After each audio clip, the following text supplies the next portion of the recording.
welcome to a new kind of GameCast video where I'm going to be doing a hardware review. Yes, I am Snowy, otherwise known as Count Fracula, and don't expect the wobbling because I'm not very good at this kind of thing sometimes, but oh well. This is going to be a different kind of review because it is about some hardware, specifically this. Reason being, it's the new year, I fancy doing something new, fancy making some content, but I also can't be asked to set up that. So take that how you will. And yeah, I bought this the other day. It is the Razer Blackwidow Elite keyboard, the 2018 version, and I'm just going to go through some of its features with you and compare it especially to the previous keyboard I had, which is another Razer. So then, this keyboard, let's start with a couple of things. Basically, this has improved everything that I disliked about my previous keyboard, which is this one here. This is the Razer Blackwidow Chroma, and it's a lovely thing. It was the,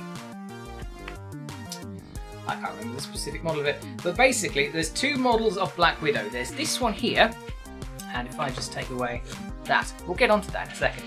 You've got this style here, and you've got this style here. This style here has a sort of cover around everything, and it's supposed to make, you know, the RGB elements a little bit more standout. But it's also incredibly annoying to clean in my personal viewpoint. Whereas this one here has no such things, and you can get to it all pretty easily, especially with something like that, which is a nice little air blower. So, what has this improved other than just the sort of form factor, that's more of a personal preference thing that I could have got anyway? This has improved several things, not least of which, the first thing is this. That's an R key. You can see that. It's an R. However, if we look at the R on the previous Blackwidow models, yeah, that's annoying. That's a lowercase r. Especially annoying when the rest of the keyboard is in capitals. But to go with the sort of weird, sleek, angular aesthetic font that Razer were going for with this keyboard, the R is, in fact, it's on the Alt G as well, is in lowercase. And it's the only letter that does it, and I find that incredibly annoying. So, yeah, this has fixed that, and I was very happy when I saw it. Yeah, it's gone back to a more traditional kind of typeset for the keys. This probably doesn't matter to a lot of people, but it matters to me. Now, another big change is this bit here. Now, media controls on a keyboard I am generally quite a fan of. In fact, my first mechanical keyboard was a Corsair Vengeance blabbity bloobity, I can't remember specifically, that had media controls here, and I must admit when I changed to this Razer here, I mean, the reason I changed to it was because of the different key switches here. But, you know, that one of the things that's slightly caught me off guard was the fact that there's no media controls here. In fact, there is another thing here that I will get onto in a bit, but no media control, instead you have to press function, and then it's F5, 6 and 7 to control the media, and then also the mute and volume keys are on F1, 2 and 3, which, in case you might not be aware, I've got quite stubby hands, so I actually can't, I can only just mute on that keyboard one-handed. Most of the time, that's a two-handed job. But what this does differently, excuse the noise, is changes completely. You've got all on here. You've got a play, pause, front key, back key, and a mute on a button, which is nice. And also this little slider here, which if I keep turning and go up here, is actually changing the volume. I don't know if I call it an issue, it's probably just something I'll get used to, but you pull towards you to increase the volume and away from you to decrease if you go from the side. Which, while I like the ability to just go like that and increase and decrease the volume, I feel that it feels the wrong way round, and I don't know if that's just me or not, but might just be my opinion. But anyway, yeah, that's a beautiful addition to that keyboard, and it has replaced the indicators for num, cap, scroll lock, etc., which are now here. And when I say they're here, they are also done much better than the previous one in my previous keyboard. It's because of the way that the script, because I'll show you, because it has this lovely covering over it. See, I can't show you because it's not plugged in, but when the cap lock, scroll lock, etc. is actually active, there is a sort of light there telling you, but it's really not very clear.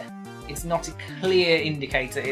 You have to sort of, you really have to look. You can't just glance over and go, oh yes, okay, that's on. Whereas here, we've got nice distinct lights, and because of the way the light sort of bleeds through, you can actually tell which one is on at a time, which is infinitely more useful. That's a much better layout for doing it than a really muddy, unclear thing here, which is what they had on this model. Another little feature that I will just show you very quickly I quite like. Sometimes, you know, if you need to function press something, and there's are still function press on these, you have macros, brightness, you can never remember what the G is on Razers, and the sleep mode. I particularly use the sleep mode a lot. I don't tend to shut my computer down, I tend to put it to sleep. Some of you might think that's bad for the computer, some of you might not. I honestly don't care. But yeah, sometimes it can be a bit annoying if you're in the dark and you just want to put your computer to sleep, because on previous models, the actual, what the function bits didn't really light up, so you had to sort of do a bit of searching. But a nice little feature, if I hold the function key, all of the RGB lights go off except for the ones that actually do something. And admittedly, there's still not a light coming through on the specific, on the action that it does when you, thank you, when you do that. But that is a nice little addition. That's a very good little feature. And with this keyboard as well, you now have access to the newer version of Razer Synapse, which has improved in quite a few aspects, especially the UI over the previous version. And finally, the final thing I'm going to bring up about this little keyboard in this weird little hardware review that I am for some reason doing is the bit that I took away earlier, which is this little grip stand. Now, let's talk about this. When you are at a keyboard, if you are at a keyboard for a long period of time, which I tend to be, even at work I'm at a keyboard for extended periods of time, sometimes for things in Photoshop, and you can get, it's very easy to get a bit of wrist strain if you're just on a desk, especially depending on your working angle, but if you're at a sensible working angle, you're still liable to get some wrist strain. But in this, now this is possibly one of the most comfortable little wrist rest things I've had for a keyboard ever, really. I mean, it actually attaches to the back with just a few magnets, really. There's no static, there's no big bolts or anything to keep it there. It just attaches there. And while it's pretty easy just to flip off and take away if you need to, when you are using it as a wrist rest, it's surprisingly difficult. It's got some nice grippy pads at the bottom. It's very difficult just to pull it away from the keyboard as you're working, which is exactly what you want. That's a very well designed wrist rest there. And it also means that this keyboard technically has quite a large desktop footprint. As you can see, if I just pull back a bit, that's quite a bit of desk real estate there. Just walking away from the microphone. But you know, if I need a bit of extra real estate to maybe take a note on a bit of paper or something else, then I can just take the wrist rest away, and that's instantly saved me a good, sensible amount of space, which is absolutely gorgeous. So, wrapping up then, that's basically everything. It's a wonderful keyboard. The switches are ever so slightly different on this one as to the other version of the keyboard, which is that and the newer one. The keys on this are slightly different. I believe that these are greens, cherries, and these ones on this one I know are reds or browns. Anyway,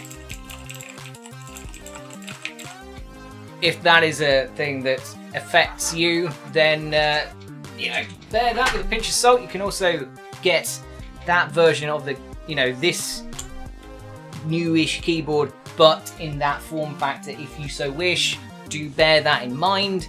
I believe that the other form factor has those switches as well, but also bear in mind that that keyboard is 2.5 years old, so the keys, switches might sound different on the newer model than they do on that model because they've had 2.5 years of use. So again, bear that in mind.